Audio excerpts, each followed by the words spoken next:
The Middle East is a tinderbox today, and the conflict in the region is rapidly escalating, and some might say spiraling out of control. Today, Sky News reported that 14 Israeli soldiers were killed in the fighting with Hezbollah in Lebanon, the first Israeli casualties since the ground invasion began.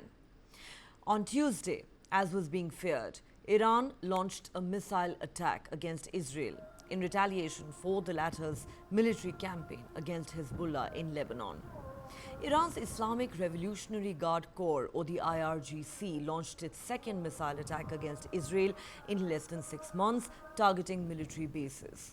Dubbed Operation True Promise 2, this attack was the largest ever attack launched by Iran against its sworn enemy, Israel.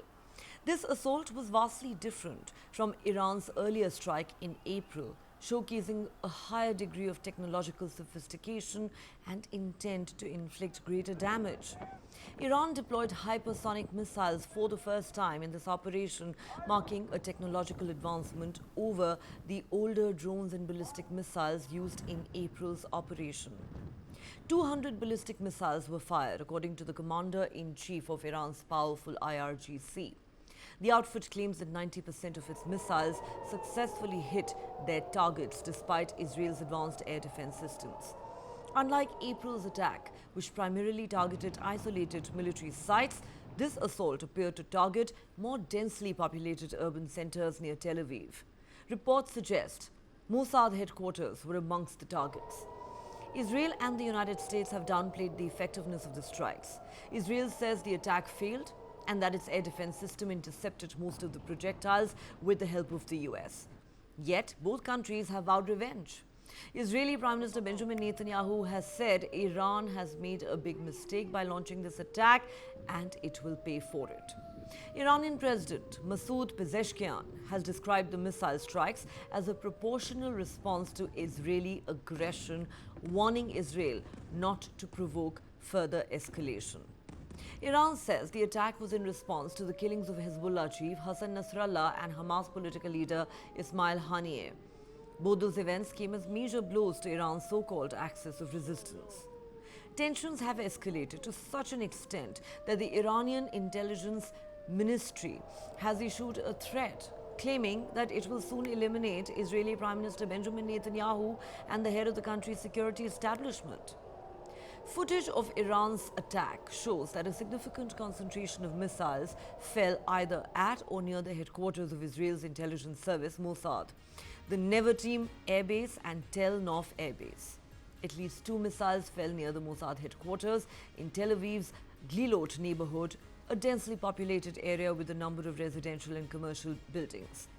In southern Israel's Negev desert, videos show a significant number of Iranian rockets hitting the Nevatim base. The facility, one of Israel's largest, was previously hit by Iran during its 13th April attack.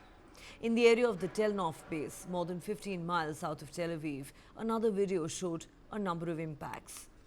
As we mentioned, at least one of the ballistic missiles that Iran fired landed near the Tel Aviv headquarters of Mossad. A video shows a massive crater in what appears to be a parking lot near the Mossad headquarters. Air raid sirens rang through Israeli cities and about 10 million people rushed to take refuge in bomb shelters. When Iran attacked Israel directly in the month of April after accusing it of bombing its diplomatic complex in Syria, the assault appeared designed for effect rather than impact. Tuesday's missile strike seemed different. This attack came just hours after Israel announced it had launched a ground operation against Hezbollah in Lebanon, something that would have been seen by Iran as a major escalation. Israeli Defense Forces spokesperson Rear Admiral Daniel Hagari has called the barrage a serious attack and said there will be serious consequences.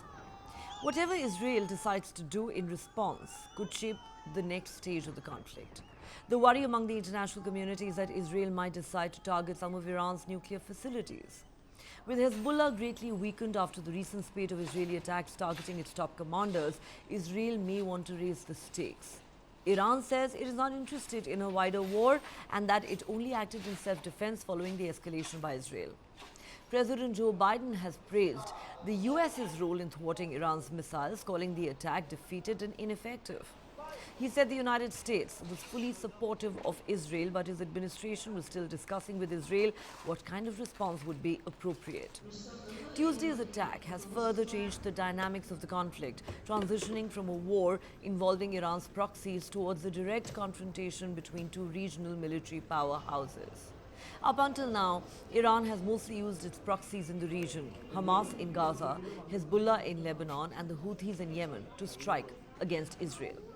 By all indications, diplomacy has completely failed in the Middle East. All efforts by the US and other countries to broker a deal between Israel and Hezbollah have drawn a blank, and the ceasefire and hostage negotiations between Hamas and Israel have gone nowhere. With no off-ramp in sight and Israel appearing unwilling to compromise with its regional enemies, Tuesday's attack is perhaps the clearest sign that a much-feared regional war may be about to erupt. In almost a year of war, increasing escalations have repeatedly brought the region to the edge of an all-out conflict. In recent days, Israel's ground incursion into southern Lebanon opened up a whole new front, and it has ramped up attacks against other Iran-backed militias as well. Israel has eliminated Hezbollah's leadership with a series of attacks and massive airstrikes across Lebanon that have targeted the group's infrastructure and capabilities, and also killed more than 1,000 people, displaced 1 million, and destroyed homes and entire neighborhoods. In Gaza, Israel's war against Hamas grinds on almost a year after the group's attack on Israel. The war has killed more than 41,000 people, creating a catastrophic humanitarian crisis and left much of the Gaza Strip in ruins. Hamas, Hezbollah and the Houthis are all part of an Iranian-led alliance spanning Yemen, Syria, Gaza and Iraq that has attacked Israel and its allies since the war began. They say they will not stop striking Israel until a ceasefire is reached in Gaza. So what could Israel do next? The most obvious military targets are the land bases in Iran, which launched Tuesday's volley of ballistic missiles, the command and control centers, and even the refueling facilities. If Israel decides to escalate even further, it could target Iran's nuclear facilities, at least that's what's feared. Either way, an Iranian counterattack would then be almost inevitable, with both countries perpetuating the current cycle of attack and revenge. Meanwhile, Israel has declared UN Secretary General Antonio Guterres persona non grata and barred him from entering the country following his failure to unequivocally condemn Iran's missile attack on Israel. A social media post from Israel's foreign ministry said, and I quote, "Anyone who cannot unequivocally condemn Iran's heinous attack on Israel does not deserve to step on Israeli soil." Guterres is yet to denounce the massacre and sexual atrocities committed by Hamas murderers on the 7th of October. Neither has he declared Hamas a terrorist organization. A Secretary General who gives backing to terrorists, rapists and murderers from Hamas, Hezbollah, the Houthis and now Iran, the mothership of global terror, will be remembered as a stain on the history of the United Nations. Israel will continue to defend its citizens and uphold its national dignity with or without Antonio Guterres. That's what the statement says.